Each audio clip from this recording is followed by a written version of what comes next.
उन्नति के लक्षण, आपकी रोज साधना ठीक चल रही है और आपकी उन्नति हो रही है, इसके लक्षण।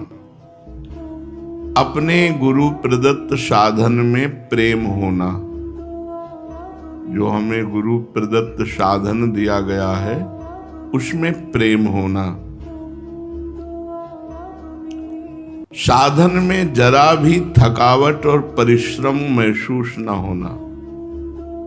थक रहे, एक कह रहे थे कि हम नाम जप करते तो हमारे जबड़ा दर्द करने लगते हैं। आज तक हमारे जबड़ा नहीं दर्द किए। हाँ, ये जरूर है, बहुत चिंतन करने पर ये सब पार्थिव है ना, प्राकृतिक है, ये सब दर्द करने लगते हैं।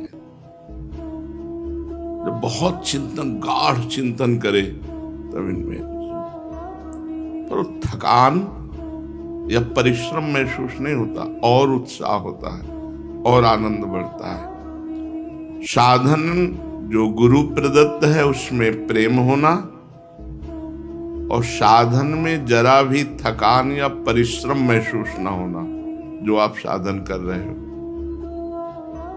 और जो महापुरुष जन हैं, भगवत प्राप्त संत जन हैं, उनमें अपार श्रद्धा होना और उनकी जीवनी पढ़ना, उनके चरित्र सुनना और भगवान पर दृढ़ विश्वास होना, ये साधक की साधना के उन्नति के लक्षण हैं। पुनः सुन लीजिए, गुरु प्रदत्त साधना में प्रेम होना, साधन करते समय थकान या परिश्रम महसूस ना होना, भगवत प्राप्त महापुरुषों के चरणों में अपार श्रद्धा होना, उनकी जीवनी पढ़ना, उनके जीवन चरित्र सुनना और भगवान पर दृढ़ विश्वास होना, ये साधक के उन्नति के प्रधान लक्षण हैं। अगर ये हैं तो समझो साधक बहुत तेज चाल से चल रहा है और वो प्रभु से बहुत शीघ्र मिलन होगा।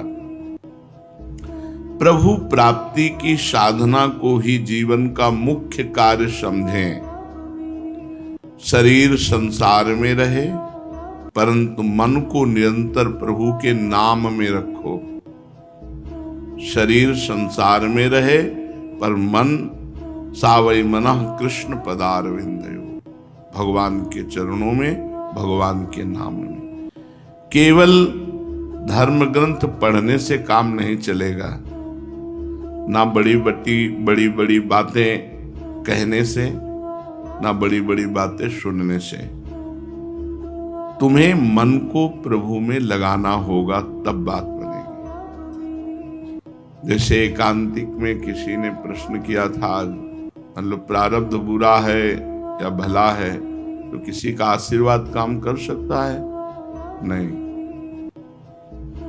सुनो भरत भावी प्रबल, बिलख कहो मुनिनाथ, हानि लाभ जीवन मरण जस अपजस विधिहान। ये केवल व्यवहार की बात है। चिरंजीवी रहो, मरेगा वो, चिरंजीवी तो नहीं रहेगा। वो खुश रहो, जलेगा वो। भजन नहीं कर रहा है, सतमार्ग में नहीं चल रहा है, भगवान के आश्रित नहीं, खुश रहेगा, वो जलेगा। बोले और सब कुशल मंगल? बोले बहुत कुशल मंगल। गोस्वामी जी कह रहे तब लग कुशल न जीव कहूं, सपने हो मन विश्राम। कुशल कैसे हो सकता है? स्वप्न में मन को विश्राम कैसे प्राप्त हो सकता है? जब लग भजतन राम कहूं, शोक धाम तक। और बिना मंगल भवन भगवान का भजन के मंगल हो सकता है? तो कुशल मंगल कब? जब भगवान का भजन हो रहा है तब, नहीं तो केवल व्यवहारिक बातें हैं। कुशल मंगल पूछना या खुश रहना या चिरंजीवी रहो, ये सब आशीर्वाद केवल व्यवहार के हैं, ये काम नहीं करेंगे। तो बहुत पुस्तकें पढ़ने से, बड़ी बड़ी बातें बनाने से या बड़ी बड़ी बातें सुनने से काम नहीं चलेगा। काम चलेगा मन को प्रभु में लगाने से। मन को प्रभु में कितना लगाते हो, खास बात यह है।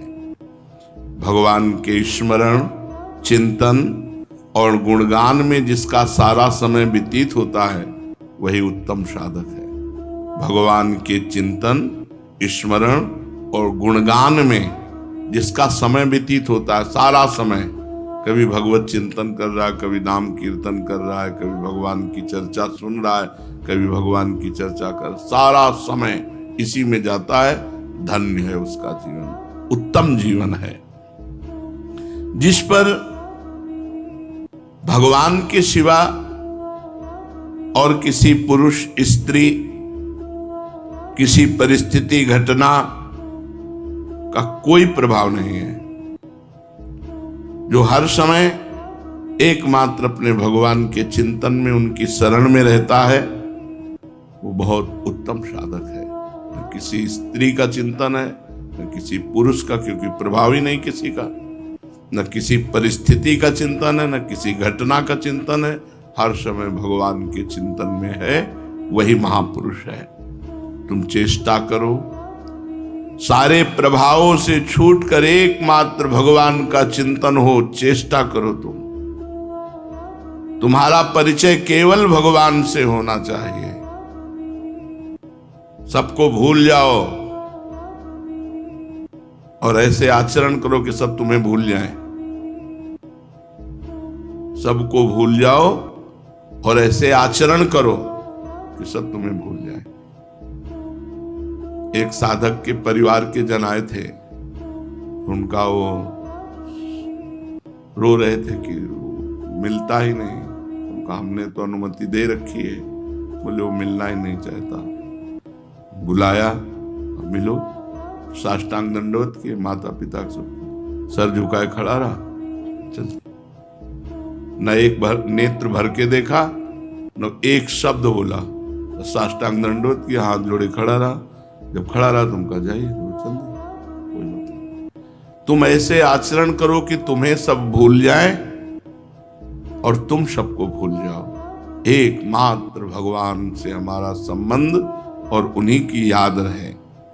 केवल भगवान की प्रसन्नता के लिए तुम्हारी चेष्टा हो। चाहो, ये चाह करो कि तुम केवल भगवान के हो।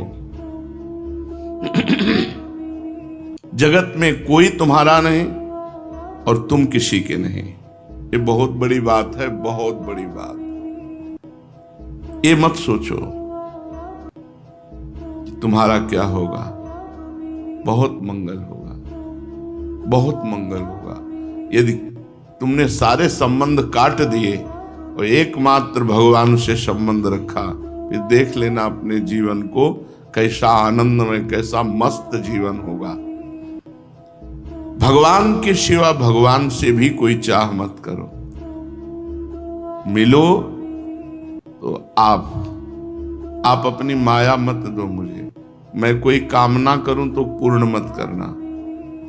भगवान से प्रार्थना करनी चाहिए कि मैं कोई कामना भी करूं तो पूर्ण मत करना। बड़ी घाटा हो जाता है, बड़ी हानि हो जाती है जब हम भगवान से कुछ ले लेते हैं।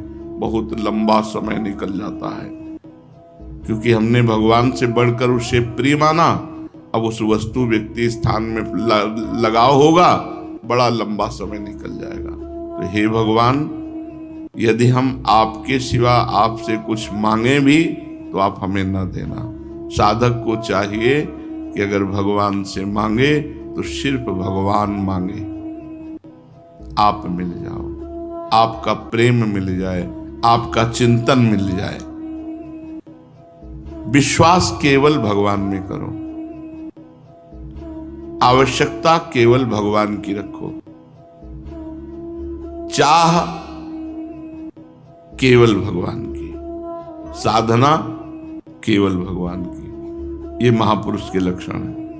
ये चार बातें जिसमें हैं वो महापुरुषों के मार्ग में चल रहा है। विश्वास भगवान में, किसी व्यक्ति पर नहीं। आवश्यकता केवल भगवान की। क्या आवश्यकता है आपको? केवल भगवान चाहिए, नहीं और कुछ नहीं, और कुछ नहीं। जा ही न चाहिए कबहू कछु नहीं हो। हमारी आवश्यकता केवल भगवान। विश्वास सिर्फ भगवान में, आवश्यकता सिर्फ भगवान की, चाह सिर्फ भगवान की और साधना सिर्फ भगवान की, भगवान की ही साधना। ये चार बातें जिस साधक में हो वो महापुरुष होने जा रहा है। बड़ा भाग्यशाली है जिसके अंदर ये चार बातें हैं, विश्वास, आवश्यकता, चाह और साधना, चारों भगवान में। भगवान के सिवा और कोई साधन नहीं, भगवान के सिवा और कोई चाह नहीं, भगवान के सिवा और कोई आवश्यकता नहीं, भगवान के सिवा और किसी में विश्वास नहीं। दृढ़ विश्वास, अचल निज धर्मा, अपने साधन पर अचल और भगवान में दृढ़ विश्वास और चाह और आवश्यकता भगवान की, वो महापुरुष होगा। इसी के आगे केवल केवल भगवान में प्रेम हो जाता है और वो साधक मस्त रहता है। कर्म भगवान की प्रसन्नता के लिए करो, पर भगवान की प्रसन्नता के लिए कर्म करने वाला साधक ये नहीं चाहता कि मेरे कार्य को लोग सराहें, मेरी बड़ाई करें, मेरा सम्मान हो, मेरी जीवनी लिखी जाए, मेरा स्मारक बने। ये इच्छाएं उसी में रहती हैं जो तुच्छ मान का गुलाम होता है। मान का, कहीं ना कहीं मान की इच्छा, विषयों का, भगवत भक्ति का स्वांग धरकर अपने आप को धोखे में डालना है। यदि ये बातें हों, ऐसे बनो कि जगत के लोग परिचय में ही ना आवे, ना उनका परिचय प्राप्त करो और ना तुम उनके परिचय में आओ। ऐसे जीवन बिताना चाहिए। जगत के लोगों के परिचय में अहंकार जागृत होता है, मैं कुछ हूं, फिर प्रभु का दासत्व तो नहीं आएगा। बहुत सूक्ष्म है प्रभु का दासत्व। ना उनका परिचय प्राप्त करो, गुरु कृपा से कभी नहीं पूछ तुम कहां से आए हो, तुम कौन हो, तुम्हारा क्या नाम है। सही पूछो तो हमारे पास जो साधक 10 वर्ष से रह रहे हैं, हमें ये नहीं पता कि वो किस जिले के हैं, किस प्रांत के हैं, किस जाति के हैं, किस हम ये सब है अपने। अब कोई मजाक ही मानेगा कि तुम्हारे पास से 10 वर्ष रह रहे हैं और तुम्हें पता नहीं कि ये कहाँ के हैं। हमें नहीं पता ये कहां से आए, मुझे नहीं पता, सत्य कह रहा हूं, मुझे नहीं पता। बस ये हैं श्री जी के हैं, बस इतना मान करके शुरू से आज तक संबंध हमें नहीं पता। और सब पुराने लोग हैं, हमें नहीं पता, हमने कभी पूछा ही नहीं तुम किस गांव के हो, तुम किस प्रांत के हो, किस, ये सब परिचय नहीं, ये नहीं, हमें नहीं पता। लोग आश्चर्य मानेंगे कि 10 साल तुम्हारी सेवा में रहे हो, तुम जानते नहीं किस गांव का। नहीं जानते भाई, हमने पूछा ही नहीं, कभी आज तक नहीं पूछा, किसी से नहीं पूछा। जो शिष्य बनते कभी नहीं पूछा कहाँ के हो तुम, कौन सी जाति के हो, क्या, ये सब कुछ रहे। भाई इतना पूछा है तुम्हें घर परिवार से प्रेम है, नहीं, चलो बनो बाबा जी, चलो बस भगवान के मार्ग में चलो, बस इतना परिचय है। किसी का परिचय मत जानो, ऐसी चेष्टा करो कि तुम सबको भूल जाओ और तुम्हें सब भूल जाए, केवल प्रभु याद रहे। तो भगवान की कृपा से 20 वर्ष परिवार वालों को यह भी पता नहीं रहा हम जिंदा हैं कि मरे गए। गंगा किनारे जब जीवन व्यतीत हो, ऐसी चेष्टा करो जिससे तुम्हें सब भूल जाएं और तुम उनको भूल जाओ। केवल प्रभु और तुम्हारा, बस यही परस्पर संबंध रहे। चुपचाप रहो, प्रभु की सेवा करो और प्रभु को स्वीकार करो। साधक हर समय नाम जप ऐसे करता है जैसे गरीब आदमी धन इकट्ठा कर रहा है। आज इतना माल इकट्ठा हुआ, राधा राधा राधा, आज इतना हुआ, आज इतना, अधिक से अधिक नाम जप। जो दूसरों के दिखाने के लिए साधन भजन सेवा करता है, उसमें सच्चाई भगवती गुण नहीं आते, जीवन व्यतीत हो जाता है। आरती पूजा नाच गाना जो भी भगवान के लिए करते हैं हम, वो सिर्फ भगवान के लिए करते हैं। दिखावा नहीं होना चाहिए, दिखावे के लिए भक्ति नहीं होनी चाहिए। नहीं तो आप में भागवतिक सद्गुण नहीं आएंगे, आप में क्षमता नहीं आएगी विकारों के वार को सहने की। अगर सच्चाई से भजन करोगे तो ठीक है, और आज्ञा का पालन करोगे तो ठीक है। आज्ञा पालन, गुरु की आज्ञा है कि इधर नहीं देखना तो फिर नहीं देखना, ये नहीं करना तो फिर नहीं करना। जो दूसरों के दिखाने के लिए सेवा करता है, दूसरों के दिखाने के लिए माला चलाता है, दूसरों के दिखाने के लिए भक्ति का स्वांग करता है, उसमें भागवतिक सद्गुण नहीं आते, उसमें विकारों की सहने की क्षमता नहीं होती। देखो, जगत को सुधारने की ठेकेदारी भगवान ने तुमको नहीं दी है, इसलिए चुपचाप अपने साधन में लगे रहो। ये जगत प्रभुमय है, सुधारना नहीं है, प्रभुमय है। भगवान की लीला भगवान के सामने भी हुई है, राक्षसी लीला, राजसिक लीला, तामसिक जो राक्षसी असुर भाव, और सात्विक लीला। तीनों गुण चलते ही रहे, न कभी सुधरा है न कभी सुधरेगा, कभी नहीं सुधरा। क्यों?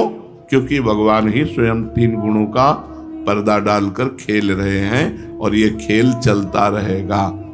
जैसे भगवान श्री राम ने जब दंडकारण्य के ऋषियों से पूछा कि हड्डियां किसकी हैं, तो उनका जान करके अनजान की तरह पूछते हो, स्वामी ये तो ऋषियों की, ब्रह्म ऋषियों की हड्डियां हैं, जिनको राक्षसों ने खा खा करके डाल दिया। तो भुज उठाए प्रणकीन निश्चरहीन महि करो, मैं भुजा उठाकर संकल्प करता हूं कि राक्षसों से हीन कर दूंगा भूमि को। नहीं, क्यों? क्योंकि उनकी लीला है, तमोगुणी लीला है। भगवान का अवतार हुआ कृष्णचंद्र जी का, अधर्मी पुरुषों को नहीं रहने दूंगा, मैं दुष्टों का विनाश कर दूंगा। लेकिन क्या विनाश हुआ? क्या नहीं हुआ। नहीं तो दुष्ट रहे नहीं जाते पृथ्वी में। क्यों? ये लीला भी तो उन्हीं की है, ये उन्हीं की लीला है। तो तुम ठेकेदारी छोड़ दो कि संसार को सुधार दोगे। रामकृष्ण के अवतार में भी ये पूरा नहीं सुधरा संसार, हम लोग भी तो रहे होंगे, अविनाशी जीव हैं तो कहीं ना कहीं रहे होंगे, भले चिपकली बने हो, लेकिन रहे तो होंगे। तो हमारा कल्याण तो नहीं हुआ ना, हमारी दुष्टता तो नहीं गई ना। भजन, जगत को सुधारने की ठेकेदारी छोड़ दो, ये भगवान ने तुमको नहीं दी है। जगत प्रभुमय है, तुम केवल अपने आप को सुधारो, अपने आप को। तुम प्रभु के चरणों पर न्यौछावर हो जाओ और चुपचाप पड़े रहो, दीन की तरह, उद्धार हो जाएगा। पड़े रहो दरबार में, कभी न कभी दीनानाथ की भनक पड़ेगी कान में। ये दास पड़ा है 20 साल से, जागृत कर देंगे हृदय में ज्ञान विज्ञान भक्ति। पर पड़े नहीं रहते लोग ना, हरकत करते रहते हैं, पड़े कहाँ रहते हैं। पड़े रहो तो बढ़िया बात है, 24 घंटे पड़े रहो तो तुम्हारे मुंह के सामने भोजन रखा जाएगा। पड़े रहो, नाम जप करते हुए पड़े रहो। 20 साल से सोलर में एक संत थे, 4 पाई से नहीं उठे, 20 साल। हम दर्शन करने गए, प्रमाणित, जिन परमहंस के साथ गए थे बहुत तार्किक प्रवृत्ति के थे। तो उनका यदि जल पिएंगे तो लघुशंका होगी, यदि भोजन पाएंगे तो सोच होगा, और अगर लघुशंका सोच बिस्तर में नहीं है तो कहीं जाते हैं, और अगर जाते नहीं है तो ऐसा हो कैसे सकता है। मैं भी योगी हूं, योग कितना अन्न पचा सकता है, लेकिन अल्प मात्रा में मल का तो त्याग होगा ही। मैं चलूंगा देखने। उनका महाराज जी, फिर हमारी भी इच्छा जागृत हो रही, बोले चलो। पैदल गए थे हम लोग, वो जो ही वो गए और हम संग ही थे, तो आंख नहीं खोलते थे, पर एकदम ऐसे थोड़ा उठे और ऐसे बड़ी बड़ी आंख ऐसे खोली। जो परमहंस जी थे, मानो सारे उत्तर उनको मिल गए। काफी देर बैठे रहे, चरण सहलाते रहे उनके, और इसके बाद निकले हुए। गजब की निष्ठा, गजब का तेज, गजब का योग आज तक हमने नहीं देखा। और वहां जितने लोग थे, रात दिन भीड़ लगी रहती थी, और रोज सुबह उनकी पादुका में बालू मिलती थी, जिससे प्रमाण होता था गंगा स्नान करके आए। सिद्ध महापुरुष 20 साल से 4 पाई से नहीं उठे थे। ये नहीं कि रात्रि में कोई नहीं रहता, ऐसे भीड़ लगी रहती जैसे देवी देवताओं का पूजन होता है ना, ऐसे रात दिन उनका पूजन चलता रहा। और 20 साल से पढ़े थे। अद्भुत संतों की महिमा। तो पढ़े रहो तो फिर ऐसे पढ़े रहो। भाई कई साल से पढ़े? बोले 5 साल से तो पढ़े ही रहो, बस सिद्ध हो जाओगे। पढ़े सिद्ध हो जाओगे। कौन पढ़ना चाहता है ऐसा? पढ़ जाओ एकदम, उठना नहीं। जो मनुष्य जगत के लोगों से बहुत परिचित होने की चेष्टा करता है, याद रखो वो प्रभु के परिचय से दूर हो जाता है। यदि प्रभु के परिचय में बने रहना है तो अपने को परिचय शून्य करना पड़ेगा। परिचय नहीं होना चाहिए। बहुत ही हानिकारक है परिचय, बहुत हानिकारक है। वो तो गुरु भगवान की कृपा से हो तो अहम जागृत हो, नहीं जागृत हो जाता है। अहम जागृत हो जाता है। जो सोया हुआ अहंकार साधना के द्वारा जिसे रौंदा गया वो पुनः जागृत हो जाता है। देवर्षि नारद जैसे महापुरुष में जागृत हो गया। जब काम विजय कर हो गई तो उनको लगा मैं काम विजयी हूं। बड़ा सूक्ष्म अहंकार होता है। यदि प्रभु के संग को नहीं छोड़ना चाहते हो तो अपना परिचय न बनने पावे ऐसे रहो। सच्ची बात है। परिचय न बनने पावे ऐसे रहो। जितना ही जगत में अधिक परिचय होगा उतने प्रभु के परिचय से हट जाओगे। यदि अहम जागृत हो गया तो नष्ट हो जाएगा साधक। तो प्रभु की तरफ जो आकर्षण है वो हट करके जनता की तरफ हो जाएगा और जीवन का जो लक्ष्य है वो बदल जाएगा। जो मनुष्य भोगों के त्याग और भगवत प्रेम का बाना पहनकर लोगों को अपना प्रभाव दिखाता है, परिचय देता है, परिचय बनाता है, तो वो उस भ्रष्ट स्त्री के समान है जो अपने पति को छोड़कर अन्य पुरुषों से परिचय बनाती है, अन्य पुरुषों का संग करती है। इसलिए साधक गुप्त रहे, शांत रहे। ये प्रधानता ना आने पावे कि आप कुछ हो। अगर कुछ हो तो मधुमक्खी की तरह जनता लग जाएगी, फिर भगवान से चित्त हट करके इनकी तरफ लग जाएगा। तुम पर भगवान की कृपा नित्य निरंतर बरस रही है। भगवान की कृपा चारों तरफ से तुम्हें घेरे है। ऐसा कोई क्षण नहीं जिस समय तुम भगवान की कृपा से वंचित रहते हो। तुम उनकी प्यारी से प्यारी वस्तु हो, ममैवांशो। तुम पर वे कृपा करते हैं। पल पल में तुम्हें याद करके वो स्नेह से युक्त हो जाते हैं। सचमुच विश्वास करो, जब से तुम अलग हुए वो आपके पीछे पीछे चल रहे हैं। अविज्ञात सखा, कभी लौटकर मेरी तरफ देखे। एक क्षण के लिए भी उन्होंने कभी तुमको छोड़ा नहीं आज तक, लेकिन तुम उनकी तरफ न देखकर संसार की तरफ देख रहे हो। इसलिए ये नहीं जान पा रहे कि मेरा कोई दोस्त अनंत जन्मों से मेरे पीछे पड़ा हुआ है, मेरे पीछे लगा हुआ है। कल्याण में कर कमल निरंतर तुम्हारे पीछे ऐसे कि कहीं गिर न जाओ। निरंतर तुम उनका शीतल कर स्पर्श प्राप्त कर रहे हो, लेकिन पीठ से तुम मुख की हो संसार की तरफ। इसलिए तुम्हें यह समझ में नहीं आ रहा कि भगवान की इतनी कृपा हमारे ऊपर है। तुम पूछोगे कि निरंतर उनका शीतल कर कमल जब हमारे पीछे है तो फिर हमें जलन क्यों हो रही? ये रात दिन हृदय शोक और विषाद में क्यों निमग्न हो रहा है? मैं जल रहा हूं क्यों? इसका कारण है भगवान की विमुखता। तुम भगवान से विमुख हो। भगवान तुम्हारे ऊपर कृपा किए हैं, लेकिन तुम भगवान से विमुख हो। लौटो, सन्मुख हो भगवान की तरफ। देखो हृदय शीतल होता है कि नहीं, जलन मिटती है कि नहीं, तुम्हारे हृदय का विषाद नष्ट होता है कि नहीं। और सच्ची बात बताऊं, ये भी उनकी एक लीला है। न आग है न जलन है, ये उनकी एक लीला है तुम्हें अपनी तरफ घसीटने की। तुम्हें अपनी तरफ मोड़ने की।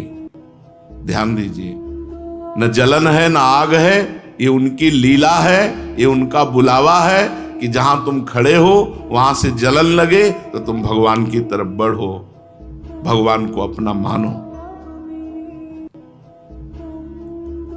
वो जो कुछ भी कर रहे हैं अब तुम्हारे मंगल के लिए कर रहे हैं। आश्चर्य की बात है कि लीला में पट डालकर कर रहे हैं। बेपरद होकर अगर करे तो हमें समझ में आ जाए, हमारे साथ खेल तो रहे हैं वो, पर वो पर्दा डालकर खेल रहे हैं। बस यही पर्दा उठाने के लिए तुम नाम जप करो, भगवान से प्रार्थना करो। तुम्हारी सुख की चाह, शांति की चाह, आनंद की चाह, ये सब पूर्ति हो जाएगी। उनके लिए खिलवाड़ है। तुम्हें परम सुखी कर देना, परम शांत कर देना, परम आनंदमय कर देना भगवान के लिए खिलवाड़ है। उनका खेल पता नहीं कब से चल रहा है, कब तक चलेगा ना कोई पता लगा पाया है, ना कोई